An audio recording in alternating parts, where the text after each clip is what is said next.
Todos, começamos mais um Nila Insights, sempre com ideias, conceitos, uma troca de informação e altas dicas também. E como sempre, sem muitas delongas, passar a bola para ele que comanda o show. É contigo, Urba. Obrigado. Bom, pessoal, boa noite.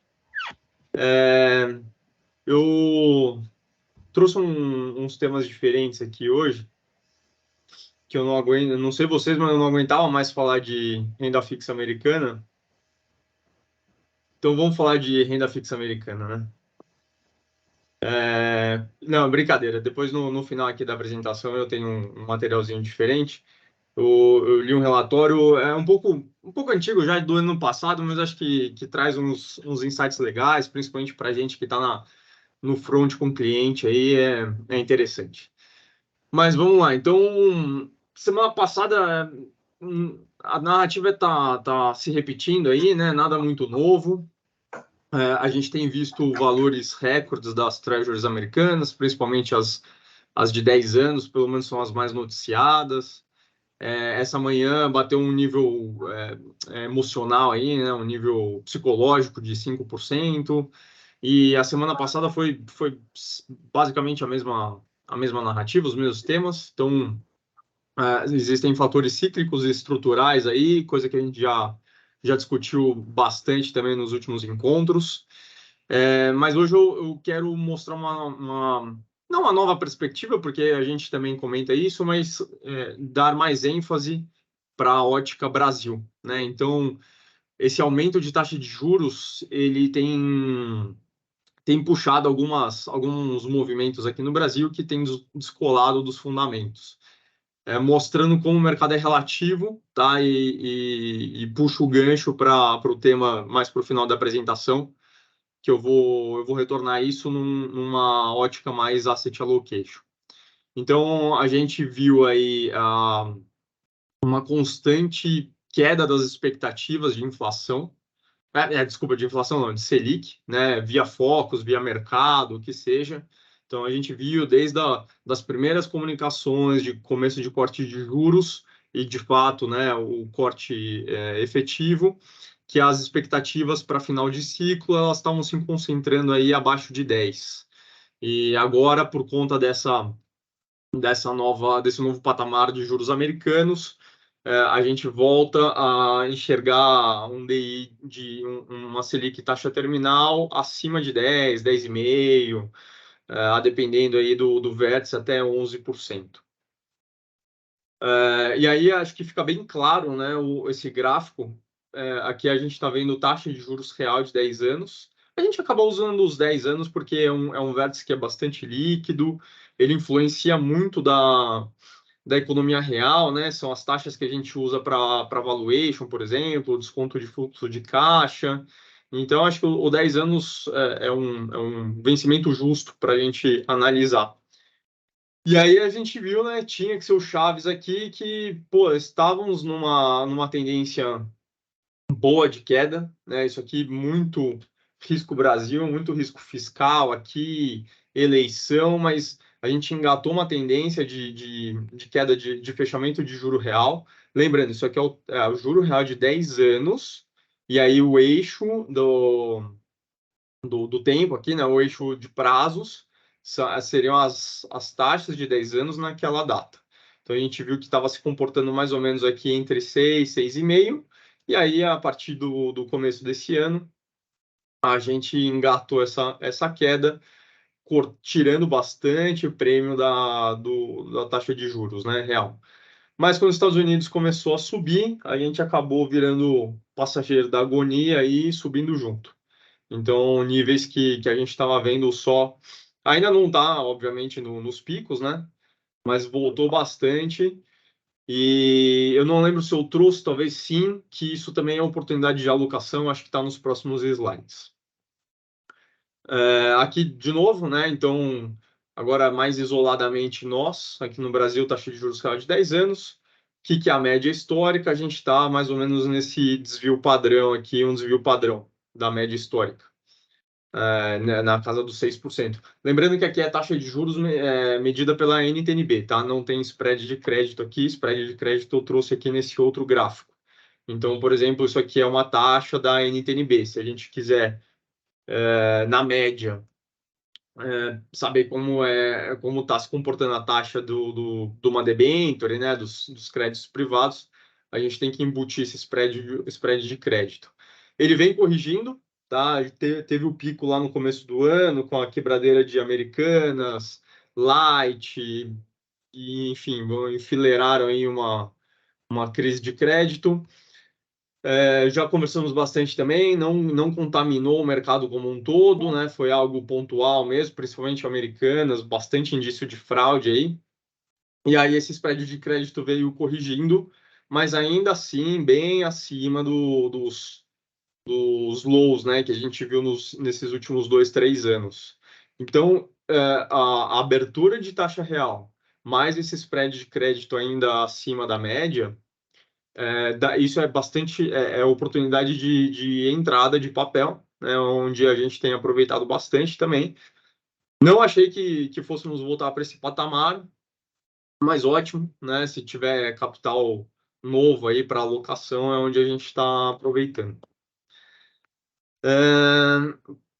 Então, eu acabei não trazendo especificamente a tabela, né? Uma informação mais direta sobre as alocações, os papéis em si, mas também acho que isso é o de menos, a gente mata durante a semana, durante as interações de grupo, mas de uma maneira geral mesmo, como a gente tem tido algumas oportunidades.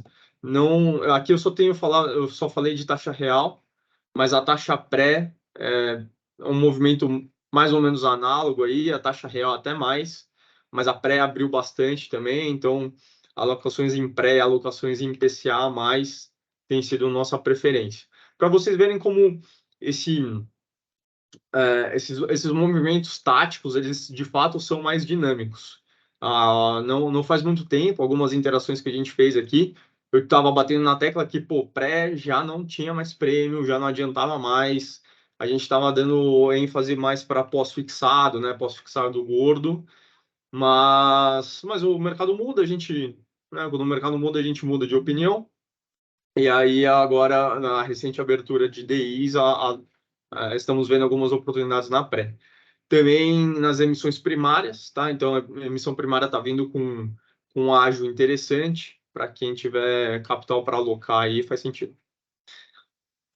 Aqui, ainda na temática de juros, o Ale não está aí com a gente hoje, né? Ele tá dando aula, mas é uma coisa que a gente discutiu uns 2, 3 encontros atrás. Começar a precificar um corte de 75. Tá? Hoje o mercado ele não enxerga, a curva está precificando zero, principalmente aqui em dezembro, tá? Zero chance de um corte de 75. Aqui graficamente, né? Como é que está se comportando a curva pré-DI até o fim de ciclo e o Focus, o que o Focus tem mostrado. Obviamente essa diferença chama atenção, né? Então o Focus está ainda. O Focus é uma pesquisa um pouco defasada, mas, na minha opinião, é uma diferença muito grande para ser explicado só por 1, 2 semanas no máximo de defasagem. Aqui a gente tem, de fato, uma simetria entre o que o mercado está enxergando de Selic para o que o Focus está enxergando. E aí, aqui nessa tabela, legal também, fica bem representativo, né? Bem gráfico, as possibilidades de corte aqui. Assim, a discussão toda tem sido na reunião de dezembro, né? Porque a reunião de novembro ela foi bem telegrafada pelo Banco Central. Quando ele cortou 50 basis points, ele já se comunicou que as próximas seriam de 50, mas isso fica muito mais forte para imediatamente após, que seria de novembro, né? Então, se eu me comunico falando que as próximas serão de 50, com certeza a próxima será de 50. Então, é o que o mercado está dizendo, é que as opções estão dizendo, é que todo mundo está dizendo que em novembro vem mais 50 basis points. Isso aqui seria a marcação na curva, né, do DI, que é esse 49, 45, é basicamente 100% de chance de 50. Então, desculpa, a discussão sempre foi dezembro. E aí, mais recentemente, algumas discussões para ano que vem. Dezembro que sempre alguns agentes do mercado quiseram já cravar que poderia vir um corte de 75. Praticamente isso foi descartado por causa do aumento de curva nos Estados Unidos também, né? O aumento de taxa lá, ele freia a potencial ação do nosso Banco Central. De novo, as coisas são relativas e os próximos temas aí dos slides eu vou bater nisso.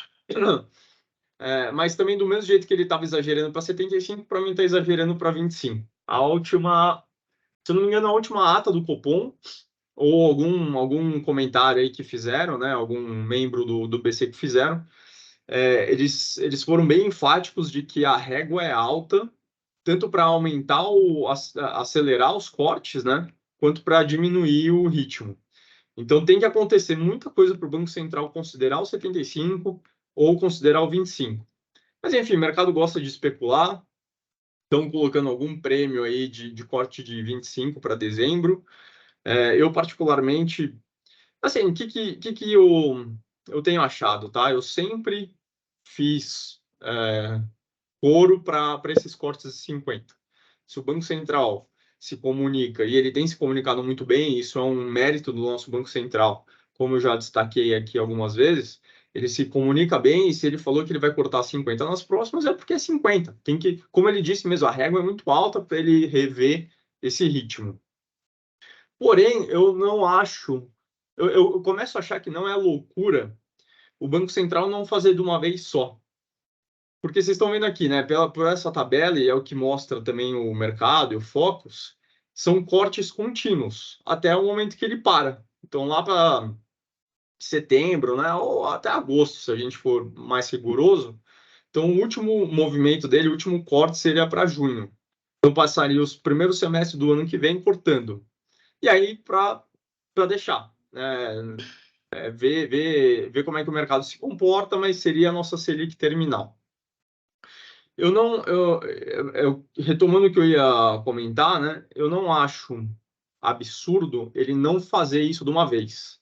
Então, ele cortar esse ano, cortar novembro, cortar dezembro, pausar, né? Usando uma estratégia que o próprio Fed usou, e voltar a cortar mais para o segundo trimestre, para o segundo semestre do ano que vem. Então, assim, teoria da conspiração 1. Teoria da conspiração 2 seria ele fazer isso e em dezembro ele dar uma acelerada para que ele pudesse ter mais fôlego para pensar, né? Então ele, vamos supor, em dezembro ele corta 75 e aí ele pode pular algumas reuniões. Ele pode falar, pô, acabei de dar 75, agora me deixa pensar, né? Deixa eu observar o que os Estados Unidos vai fazer. Estados Unidos é uma taxa piso, né? É difícil você continuar esmagando a sua taxa interna se a taxa lá nos Estados Unidos não para de subir. Então, é a teoria da conspiração aí. Tem que acontecer duas coisas que não estão precificadas hoje, mas aí é acertar sozinho também. A curva DI marca zero possibilidade de corte de 75 em dezembro, o que já foi alguma coisa, né? Que agora é zero, obviamente já foi maior que zero, mas já foi bem maior que zero isso aqui, e hoje marca zero. E as próprias opções de Copom estão saindo poucos negócios para dezembro, né? Para corte de 75 em dezembro. A última marcação a mercado lá é 6% de chance de corte de 75. Então, para quem quiser apostar umas fichas lá no cassino, se você compra um negócio que hoje está marcando a 6%, se sair o corte, isso virar 100, e aí é 20 vezes capital aí, quase. Então, de novo, não é o meu cenário base, mas também não começo a não achar loucura. A verdade é que assim, o Fed está perdido. Obviamente que o nosso Banco Central não tem tanta visibilidade para navegar, e aí nós pior ainda, né? Então muita especulação.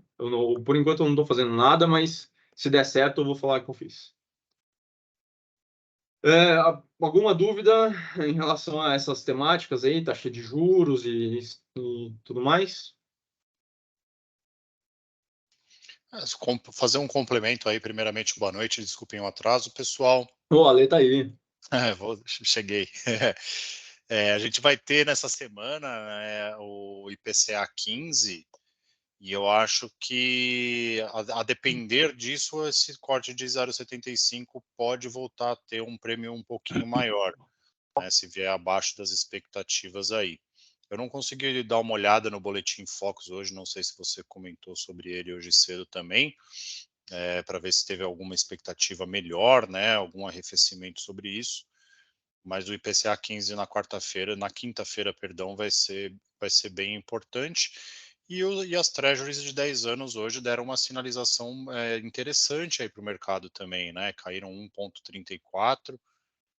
Não vai cravar meu alvo como eu imaginei que iria tão rápido, né? Pode ser que ela dê uma quedinha aí também, se buscar o fundo prévio em 4,54 aproximadamente, a gente pode ver aí um acelero nesse 0,75 também. Então precisamos aí de um alinhamento que pode acontecer, tá? Ele pode acontecer.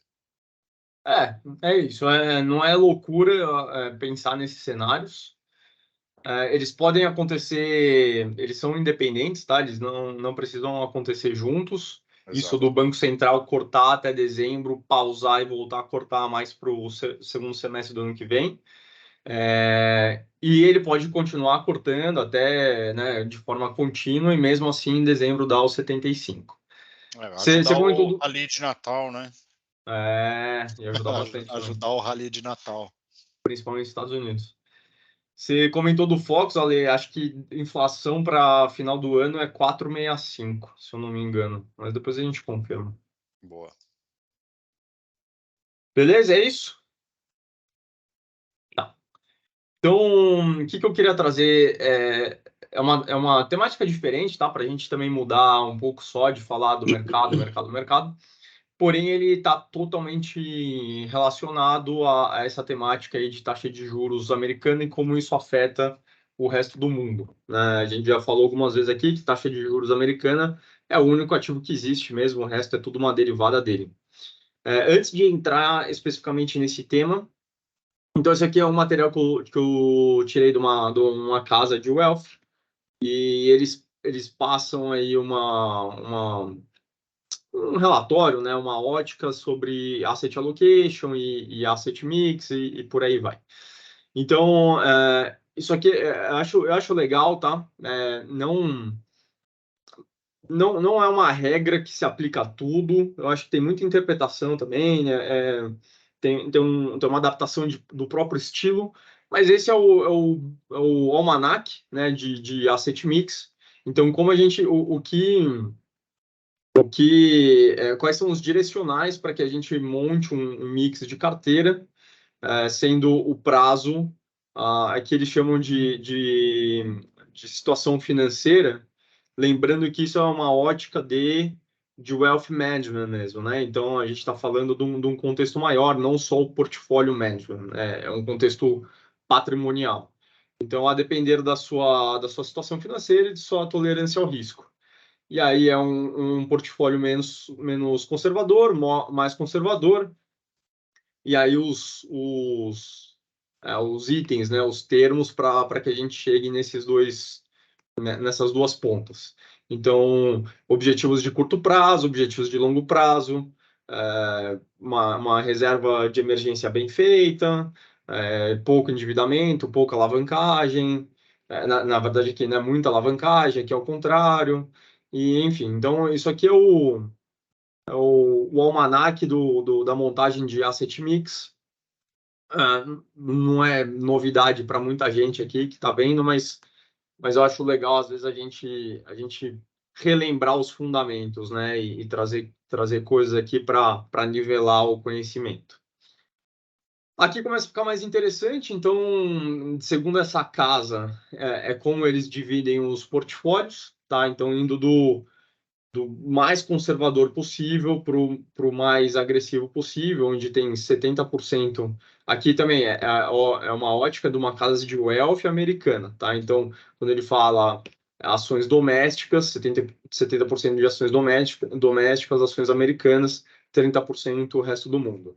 Então, indo do 100% praticamente caixa, porque eles têm esse componente caixa, né? Isso é meio louco para a gente, mas lá em dólar funciona. Então, o cara, ele tem caixa na carteira. Seria o equivalente ao nosso CDI, né? Então, quando a gente fala, tô carregando caixa, a gente está no CDI. Lá eles não têm CDI, né? A renda fixa estava morta até 3 meses atrás. Então, os caras carregavam caixa. E também não tinha inflação, não tinha nem renda fixa, nem inflação, né? Então, era cash is king mesmo.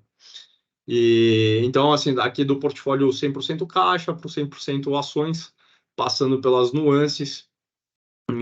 Acho que tem bastante detalhe, obviamente não vou ficar lendo cada ponto aqui. Posso compartilhar, né? Sempre tenho compartilhado. Quem quiser especificamente isso aí e já não tirou um print, vocês me avisam que eu passo. Eu passo até a fonte, passo o documento completo se quiser. E aí aqui que a coisa começa a ficar interessante e relacionado com o que a gente falou, né? Então, como as coisas são relativas, é difícil a gente pensar em alocações e retornos absolutos. Eles precisam estar dentro de uma matriz risco-retorno. Senão, obviamente, não faz sentido, né? Se para cada unidade incremental de risco você não tiver a unidade correspondente de retorno, isso não é alocação, isso não é investimento, isso é no máximo um jogo, né? Então, se você andar no eixo do risco, você tem que andar no eixo do retorno, de modo que esse é o movimento, esse é o comportamento que a gente quer dos portfólios, né? O mais conservador possível, que vai te dar o menos risco versus um retorno potencial menor. Se me E aí, permite, Urban, só tem uma observação que é algo que o Urban faz bem também. Quando a gente analisa muita carteira, às vezes a pessoa está correndo um risco desnecessário porque a rentabilidade não condiz ao risco. E, né, algo que a gente fala muito, rentabilidade é relativa a risco. Você nunca olha só a rentabilidade. A primeira pergunta que você tem que perguntar ou olhar quando você vai ver um investimento é qual o risco? Faz sentido correr esse risco por esta rentabilidade? Que é quando o Urba, com essa mentalidade de gestão mesmo, macro, ele olha e fala, peraí, qual o risco eu estou disposto a fazer o cliente correr? Qual o risco esse cliente pode correr? Para aí sim depois olhar a rentabilidade, que eu acho isso interessante pontuar. sim. E outra coisa que assim, é o santo graal do asset allocation, tá? Mas a gente se policia aí na medida do possível, é o retorno incremental, né? A contribuição marginal dessa unidade de risco, são os índices de Sharpe, índice de alfa. Então, se você aumentar, né, bem isso que o Edrei falou, mas até complementando, se você aumenta suficientemente o risco para um retorno que não te adiciona prêmio por esse risco, também não faz sentido, tá? Então a gente vê aqui a tabela fica mais clara, que é a volatilidade, né? Que é a medida de risco aqui, ela aumenta, o retorno também, mas a gente tem que ver qual é a eficiência desse aumento de volatilidade, tá? Assim, para ser sincero, se a gente olhar a tabela, não faz muito sentido, né? Você caminhar aqui no eixo do risco e você está adicionando mais volatilidade do que retorno. Mas isso também é uma visão míope. No longo prazo, faz sentido. Né? E aí que a gente, apesar de ser um conceito óbvio, não, mas não muito claro no sentido fundamental da coisa, é onde a gente define os perfis de risco. Então, assim, aqui que é o conservador. O conservador é aquele que aceita menos risco, né, dado um certo retorno? Não necessariamente. O agressivo também, ele só vai assumir mais risco se ele tiver mais retorno, né? Independentemente do perfil, todo tomador de decisão, ele só vai assumir mais risco se ele tiver mais retorno. Mas aí a gente vê as definições de perfil, é exatamente o tamanho dessa volatilidade. Um cara que, para aguentar uma volatilidade de 20% ao ano aqui, deve estar ao ano?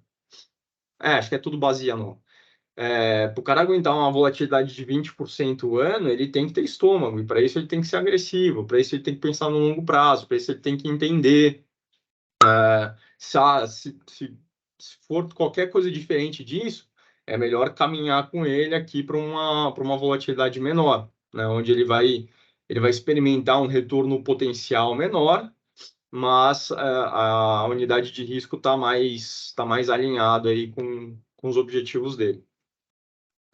E tem E Urba, tem o fator idade também, né? Eu posso estar errado no cálculo, mas eu li um livro do Gustavo Cerbasi, que lá nos Estados Unidos eles têm uma conta, ou é 100 ou é 120, menos a idade, é o percentual máximo que você pode ter alocado em risco, né? E aqui no Brasil, o paralelo, por ser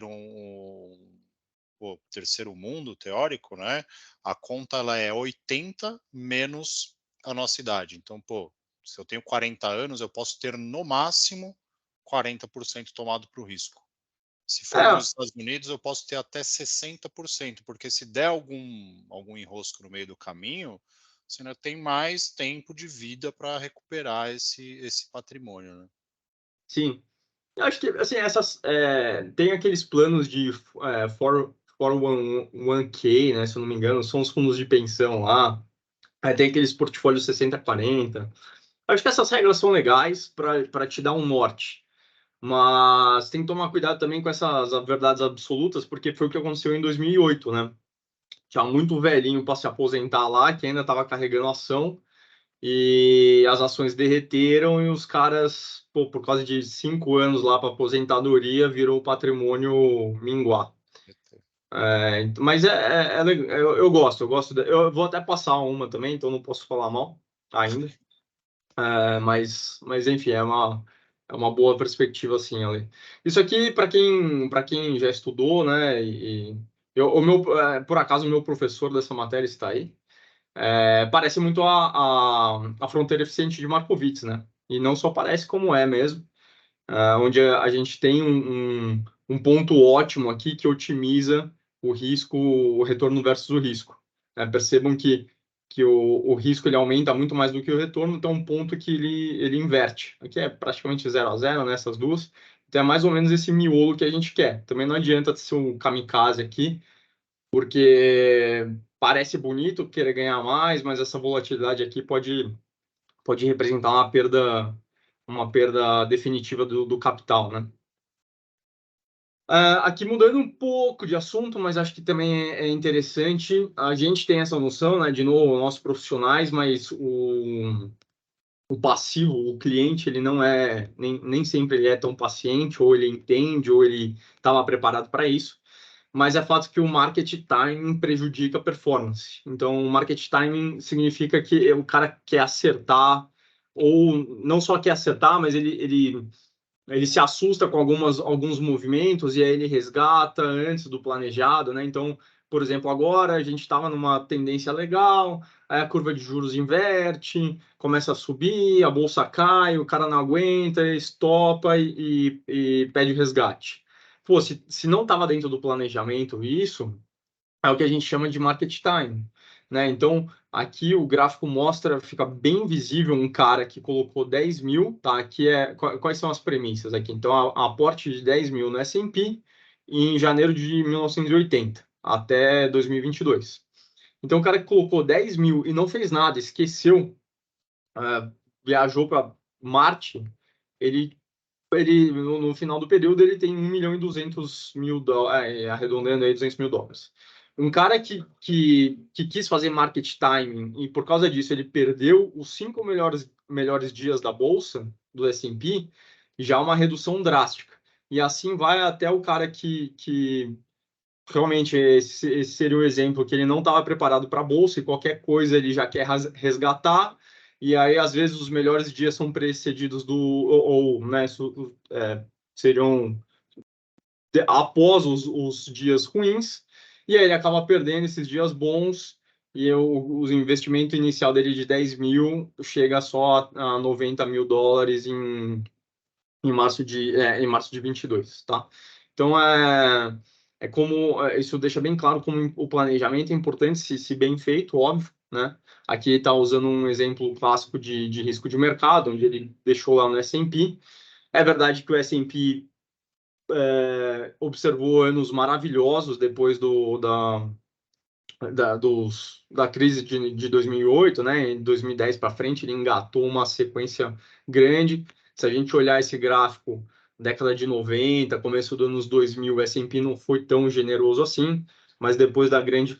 Na verdade, não por causa da crise, né? Por causa das taxas baixas que os Estados Unidos têm mantido, esteve com taxas baixas por muito tempo, praticamente zero, o S&P agradeceu e subiu bastante. Mas, enfim, não cabe aqui, eu não trouxe isso para analisar, criticar ou não o movimento do S&P, e sim market time. Isso poderia ser para a Bolsa também, poderia ser para qualquer outro... a Bolsa Brasil, né, Ibovespa, poderia ser para qualquer outro ativo.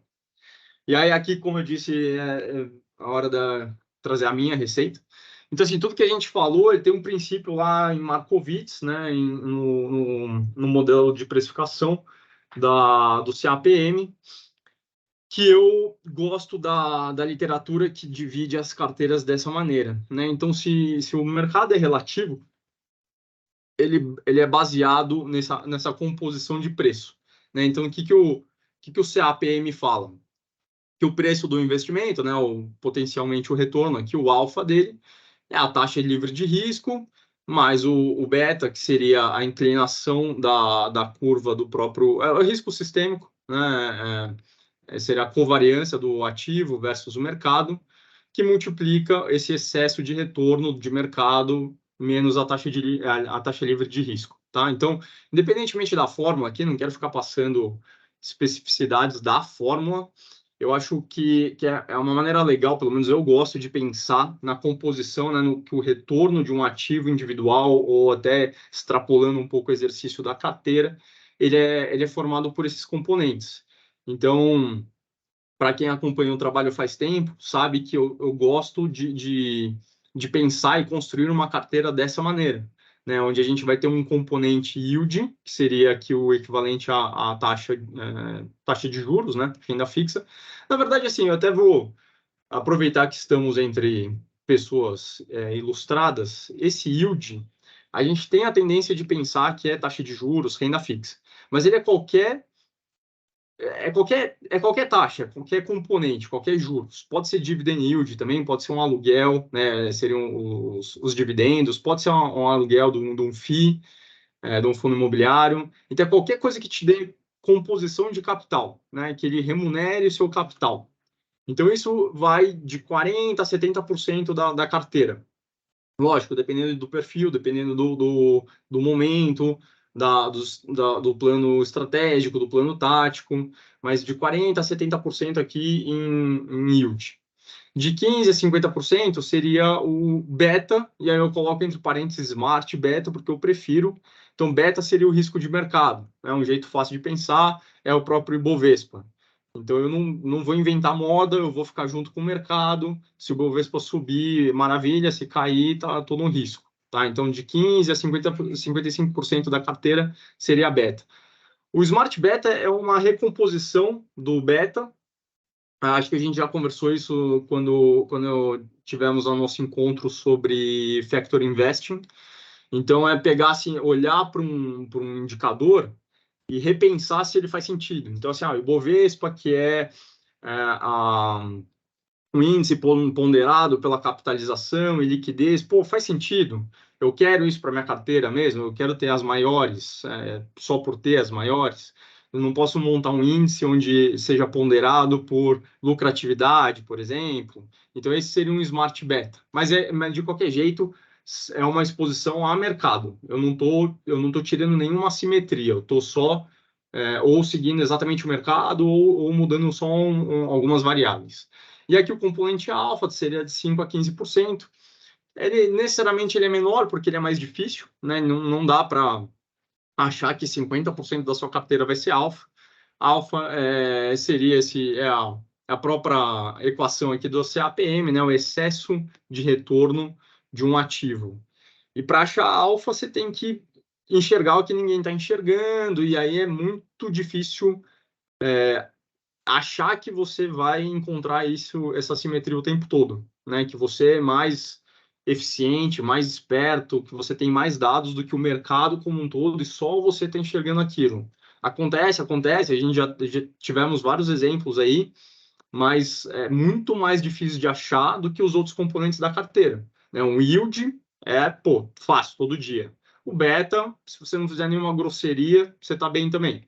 Agora, o alfa é cansativo, o alfa demora, ele tem que ser remunerado, tá? Então, quando a gente enxerga um alfa, se apega ao alfa, né?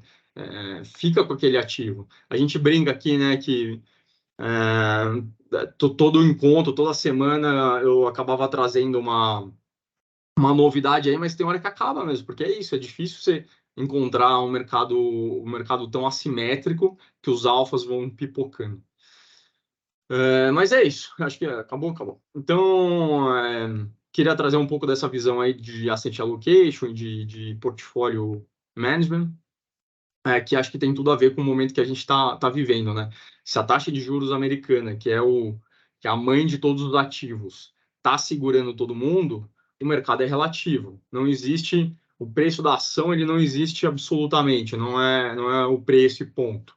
Ele vem de uma equação, entre outras coisas, que considera uma base de taxa de livre de risco. Se essa taxa é maior, você vai exigir mais retorno desse ativo, né? Ao exigir mais retorno desse ativo, ou ele tinha que estar valendo, ou ele potencialmente vai valer mais, ou ele tinha que estar valendo menos hoje. E aí isso vão sendo os ajustes de mercado, e por isso que a ação cai, enfim. Deixa eu voltar para vocês aqui. Cadê vocês?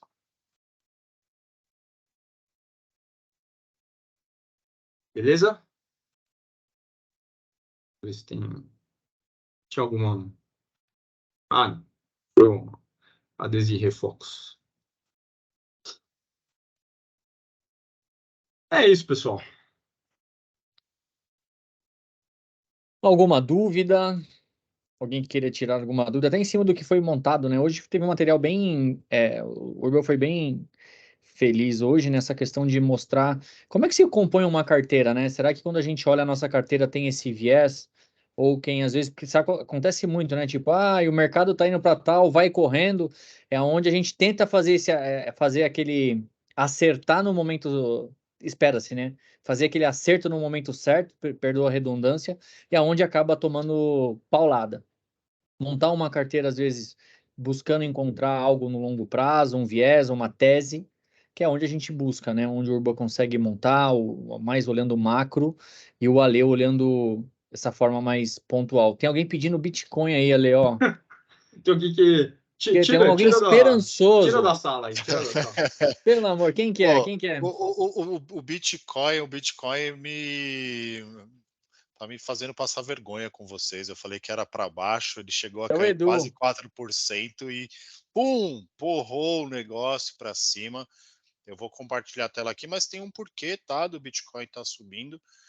Espero que não seja aí a questão A do Desirê sobe tá no boato. comprada. A Então tá Desirê tá explicado. comprada em Bitcoin. Então tá Quem dedou? explicado. Quem dedou? Divina, você é ridícula. Não, saiu uma notícia aí que um ETF de Bitcoin tinha sido aprovado pela SEC, não foi desmentido isso, até pela própria BlackRock, que está por trás de tudo isso daí, mas o negócio tá. Eita, eu não tinha visto isso tudo aqui hoje, não. Deve ter saído outra notícia, subindo 14,35%. Eu tô comprada mesmo, eu tô comprada mesmo. Meu Eu Deus! também. Depois desse Agora que gráfico, viu o eu também. relatório, né? Tá todo mundo, até eu, Que pancada! Eu tô surpreso. Eu imaginei que ia estar mais ou menos por aqui, tentando romper esse topinho. Ele rasgou. Num gráfico de 5 minutos, deve ter sido agora isso. Foi agora, ó. Foi agora. E aí, meu amigo, não tem análise que consiga ver uma volatilidade de 5% em um único candle, né? De 5 minutos.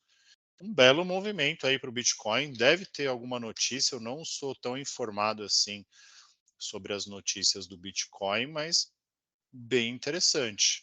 Se a gente afastar um pouco o gráfico aqui, ele está voltando para uma região aqui de retrações de toda essa pernada de baixa aqui. Dá até para traçar um canal de alta agora, que a gente não tinha esse contexto. canalzinho de alta aqui. Vamos ver se ele já está na parte superior dele. Não, está longe, gente. Tem espaço para andar para a sua parte superior de canal. Bem bonito. Deixa eu ver os indicadores aqui. O que temos? Indicador técnico nenhum conseguiria prever aí uma forte alta como essa. Inclusive tem uma divergência, tá? O indicador de volume sobre negócio acumulado, ele está bem abaixo do topo prévio, né? Que é esse indicador aqui. Bem abaixo do seu topo prévio, tá? Então tem uma divergência de baixa. Tem que ver se não é uma nova notícia falsa. Uma nova notícia falsa. Vamos ver aqui. O que Não, se for falso, eu não estou comprado, não. Estou vendido. Tira uma dúvida. O Bitcoin ainda é visto como um ativo exótico? Cara, eu estava Porque conversando assim, com um amigo meu esses dias sobre o Bitcoin. O Bitcoin, ele tem sofrido, ele é exótico, óbvio, né? Ele não tem um lastro ali palpável, né, como as moedas, por exemplo, como uma empresa e por aí vai. Mas uma das características de todas as moedas digitais que antes para mim me fascinavam, hoje em dia me deixam um pouco pé atrás. Porque se você pensa num ativo que ele é descentralizado, como é que você pode ver um dado de payroll, por exemplo, trazer volatilidade para o Bitcoin? Você vê uma fala do Powell trazer volatilidade para o Ethereum, né? Então, a magia que existia de fato, ele ser 100% descentralizado como era lá no início, ele se perdeu um pouco. Claro, porque grandes fundos investem hoje em dia, tem gestores olhando, os grandes bancos, a própria BlackRock, que essa candle aí deve ser causada por alguma notícia espalhada aí por conta desse fundo de ETF, de Bitcoin à vista. Então é isso. Então, assim, ele é exótico, mas não é mais tão exótico assim, né? Pelo mas menos continua, né? essa é a minha visão, sim. No allocation, naquela tabelinha que o Urban mostrou lá, ele ia estar, se 10 para 18, ele ia estar lá no 50, né? Para pegar 20, né, Urban? Pô, por aí. Ele, durante a pandemia e os anos de dinheiro de graça, ele começou a virar mais mainstream, né? Eu vi muito, não sei se vocês lembram na época, mas eu vi muito o Family Office alocando em Bitcoin como diversificação. Isso aí que você falou, põe 3% da carteira, 5% da carteira, mas tinha. Ele virou mainstream.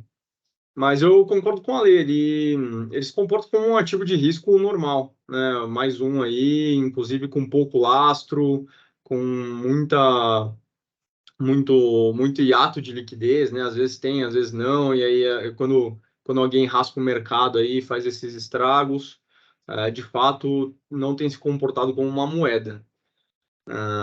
Acho que, enfim, podemos ter uma discussão tecnológica aqui, né, que foi bastante benéfico, mas como moeda fiduciária mesmo, eu particularmente nunca enxerguei isso, acho que sempre foi foi um desrespeito à teoria monetária, né? Mas enfim, vamos ver. Provavelmente o Bitcoin não será lastro de alguma coisa, até pelas características dele. Acho que está muito mais para. Assim, a analogia que eu mais passei a aceitar é o ouro digital. Ainda assim, um pouco longe, mas bem melhor do que compará-lo com moeda, né? Na teoria monetária mesmo. É um ativo que é muito facilmente manipulado, muito facilmente manipulado, mais do que qualquer outro que a gente já tenha visto. Olha, até aproveitando que você está aí no gráfico, e o Ibovespa? Até para a gente olhar dentro essa mesma análise que você montou, sei que tem alguns clientes aí que estão visitando a gente hoje, seria legal até mostrar essa tendência, né? Porque a gente acredita, não é uma teoria, não, é uma teoria, mas nem sempre ela funciona, mas até como uma forma de ver a temperatura da economia, né? Se como é que a economia gira em torno de confiança. Está todo mundo confiante, todo mundo investe mais. Acho que a palavra que rege o mercado seria esse. Mas dá essa noção, né, de como está se comportando. Nessa mesma lógica que você usou do Bitcoin. Aproveitar que tem alguns clientes O aí. Ibov, por mais que a gente tenha aí vários dias de queda e tudo mais, graficamente falando, não estamos tão feio. Pô, a gente não corrigiu nem 50% dessa última pernada de baixa. Diferente do índice futuro, que é um outro mundo, tem outras contas a serem feitas e tudo mais. Mas assim, não corrigimos nem 50%. Ah, mas caiu para caramba, caiu de 123 para 113, caiu 10 mil pontos. Tem bastante espaço para corrigir e se manter ainda dentro de uma tendência de alta, né? Porque para mim a gente só vai perder de fato essa tendência de alta aqui quando se confirmar abaixo dos 50% dessa perna, perder o 61,8, aí aqui é fim de ladeira, né? Início de ladeira, na verdade. Por enquanto, a gente está passando por um momento natural de correção de mercado depois de uma forte subida. Não é um movimento legal, não é o que eu gostaria de estar vendo. Gostaria de estar vendo ele marcando novas máximas. Tem uma sinalização de continuidade desse movimento de correção. 109 mil aí não seria estranho ele vir testar, tá? Não seria nada de anormal. TradingView não tem aqui os dados que eu gosto de olhar, eu vou pegar aqui pelo Profit.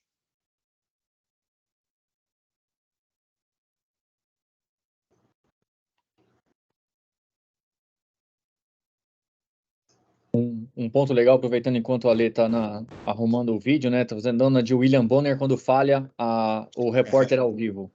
Mas a ideia é até quando a gente for buscar, né, conversar com o cliente, a gente que é consultor, até mesmo o cliente quando for olhar, quando receber uma indicação, poxa, vamos entrar num fundo que tem ações, buscar olhar, buscar um especialista, principalmente aqui, no caso aqui a gente tem um Alê, mas olhar justamente isso, né? Faz sentido essa indicação nesse momento, eu entrar numa posição pelo prazo que eu vou entrar ou não? Às vezes eu sei que é complicado a gente olhar prazo, mas a gente consegue ter uma noção de se é um bom momento ou não, né? Sim, consegue, sem dúvida. O gráfico ele está aí justamente para isso, até pegando uma deixa com o timing Uhum. de mercado que o Urba passou no slide ali, a gente consegue sim bons timings de mercado, tanto para a entrada quanto para a saída. Existe uma máxima, né, de que o analista gráfico ele perde 2 vezes quando ele está fazendo um trade, que ele entra para pegar a terceira perna de alta, né, e ele sai quando vê uma sinalização de reversão da tendência vigente. Mas a gente tem algumas ferramentas, algumas técnicas que a gente consegue minimizar bastante, e isso tanto na entrada quanto na saída aí dos ativos, e dá sim para pegar um bom timing de mercado, tá? Legal. Aqui não muda muita coisa, tá? A gente tem um indicador de OBV que tá feio, na real, né? O indicador de OBV, que é o saldo de volume acumulado, que eu coloquei lá no Bitcoin, que tinha uma divergência de baixa, ou seja, ele deu uma porrada sem um volume acumulado de negócios, então deve ser uma fake subida. E o Ibov tem agora aqui um volume acumulado nos patamares do fundo prévio, né? Isso aqui me chama a atenção de forma um pouco negativa, tá? É negativo isso sim. Eu não tinha olhado ainda esses dados aqui do Ibov, é um pouco preocupante, mas no preço, que é o que manda mesmo no negócio, ele está ok ainda, né? Tem espaço para corrigir e não perde essa puxada ainda de baixo. Até o que o 61,8 em 106 mil, para mim é tranquilo. Ele pode sim fazer. Vou até pegar o gráfico semanal, que fica mais interessante de a gente observar esse tipo de comportamento. Tá? Olha no semanal como ele está esticado ainda, né? Semanal você tem uma visão até um pouco mais light, digamos assim, do Ibov. A gente tem aqui, pode ser uma bandeira de alta, uma bandeira ele fica exatamente nessa configuração, rompe para depois subir. Por enquanto, não tem um sinal muito feio de queda. Tá olhando única e exclusivamente preço e volume normal aqui de negócios, tá? Volume esse, inclusive, que está muito baixo, o volume de negociações do Ibov está assim, ridículo, muito baixo. Quando a gente vê aqui um candle negativo com bastante volume, vê uma condição mais feia aqui de preço, de condição técnica, eu mudo a minha vela, ajusto a minha vela ao vento que vier a soprar. isso que é o bom do analista técnico, né? Eu, se tiver uma configuração gráfica aqui que mude tudo que eu acabei de falar, amanhã eu venho aqui e falo, ó, gente, mudou tudo e agora é isso. Mas a priori, nenhum pânico, mas óbvio, também não compraria porque não tem sinal de compra. Legal. Urba, só para relembrar, é sempre bom, né, para deixar registrado, a gente sempre pensa nessa questão que você, em cima da carteira, até que você mostrou quando você gosta de montar, quando a gente olha a tese, né, como, por mais que você falou que a gente às vezes tentar acertar muito no detalhe, mas o time no detalhe, mas pensar no time macro, a última tese que você alocou os clientes foi qual? Que ainda está alocada, é óleo, certo? Ou não? Petróleo? Petróleo. Petróleo podemos considerar que foi uma última tese. Eu acho que ou na verdade não mais do que nada, né? Complementando o que você disse, a gente tem essas diferentes óticas aí. E quero reforçar que o trabalho que essa análise que o Ale está fazendo, o trabalho que ele faz, ele coloca todo dia lá no grupo de traders, então todo dia tem essas análises, esses gráficos, e aí ele fica com a terceira parte da coisa, né? Então eu cuido mais da estratégia, do tático, e ele cuida da parte de trading, que é esse operacional rápido. Aí é outro mundo, aí o market time realmente faz sentido. Mas voltando para mais o meu mundo do estratégico e do tático, então, no longo prazo, né, os movimentos estratégicos, o que a gente quer? A gente quer acertar tendência. Tá? Então, por exemplo, uma tese de eletrificação da economia. Ou essas teses aí, esses temas de inteligência artificial. Pô, para a gente não importa tanto se vai ser o ChatGPT, o OpenAI, se vai ser o Google. Eu quero acertar a tendência. É fato que a inteligência artificial é uma tendência, é fato que a eletrificação da economia é uma tendência, é fato que envelhecimento populacional, que nearshoring, tudo isso é tendência. Eu quero acertar a tendência. Não necessariamente eu preciso acertar o cavalo que vai ser o campeão, sabe? Aquele que rendeu trocentos por cento. A gente surfou. No longo prazo é o que a gente quer. No médio prazo, o que a gente quer? A gente quer assimetria. Então, por exemplo, essa que você comentou do petróleo, existe uma assimetria por diversos motivos, né? Falta de capex, as reservas estratégicas dos Estados Unidos em queda, uma demanda resiliente, não combinava com petróleo na casa dos $70, $60. Então, foi uma assimetria, é uma alocação de médio prazo.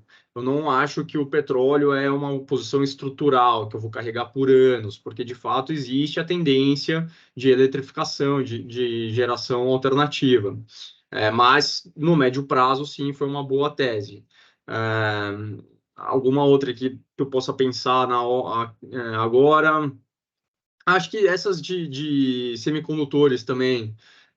Existe uma tendência muito clara que a gente tem a posição ainda em semicondutores, mas eventualmente pesamos mais essa que o Ale está chamando gráfico, TSMC, NVIDIA, alguns cavalos específicos. Então, as estratégias podem se conversar, né? Eu tenho uma tendência de semicondutores, tecnologia, enfim, inteligência artificial, que eu quero navegar essa tendência, mas eventualmente eu quero que alguns nomes aqui nessa tendência macro sejam mais pesadas.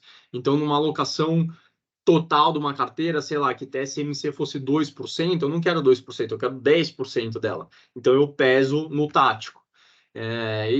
Enfim, é mais ou menos isso como a gente pensa e da onde surgem as teses. A tese necessariamente ela se conversa com alguma estratégia, né? Até a própria do petróleo. Então a gente enxerga que energia sempre foi uma tese nossa, né? Uma tendência de longo prazo, só que especificamente o petróleo estava assimétrico. Então a gente expurga ele do movimento estratégico e pesa mais no movimento tático.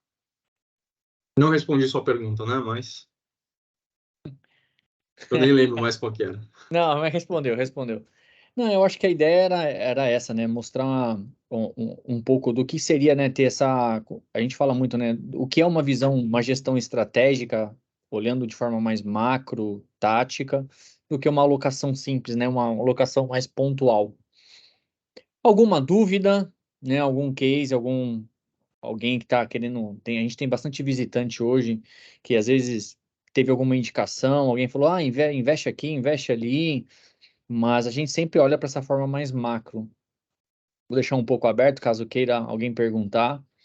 O Edu colocou uma observação, né? O CEO da BlackRock falou que era o ativo com que ia servir como lastro, como igual o ouro, né? O Bitcoin. Ele falou isso uns 10 minutos depois de comprar 1 tonelada de Bitcoin. Aí logo depois Sacanagem, né? dessa frase, você pode notar que ele vendeu tudo, tá? Ele Sacanagem. usou a técnica Do Elon do Musk. Elon Musk. Vou aceitar Bitcoin para vender Tesla. Aí o Bitcoin subiu, aí ele foi lá, vendeu o Bitcoin e pagou toda a dívida da Tesla. É bem estratégico. Então, eu acho que ninguém tem dúvida, ninguém quer trazer uma informação, ninguém quer esclarecer nada. Fiquem à vontade. Eu ia perguntar da BTG hoje, que só tangente de teta pegaria uma subida aqui dela. BTG eu tenho interesse, hein? Melhor ver no Profit Do aqui. titio, né? Ah, não acompanhei. Quem que perguntou foi o Rodrigo, né? Não acompanhei esses movimentos diários aí. Talvez o Ale tenha uma visão diferente. Mas essa estrutural, sim, é um banco bem particular, né? Sou enviesado para falar deles. Mas eu acho que eles estão fazendo um bom trabalho. Até no mercado que era consolidado da XP, foi o único que teve sucesso, né? Todo mundo tentou, todo mundo. Tiveram uns que você acha que não tentou porque não tá mais, mas ele tentou, apanhou e saiu. E aí foi o único que conseguiu morder esse mercado mesmo. Então, fora toda a parte de atacado, né, do investment banking, que os caras são estruturadores do mercado, é um banco bacana, uma ação boa de se ter. A gente já teve bastante, até por compliance, né, não, brincadeira. E aí acabamos realizando lucro. Já cansei de ganhar dinheiro nela, a gente tirou os clientes.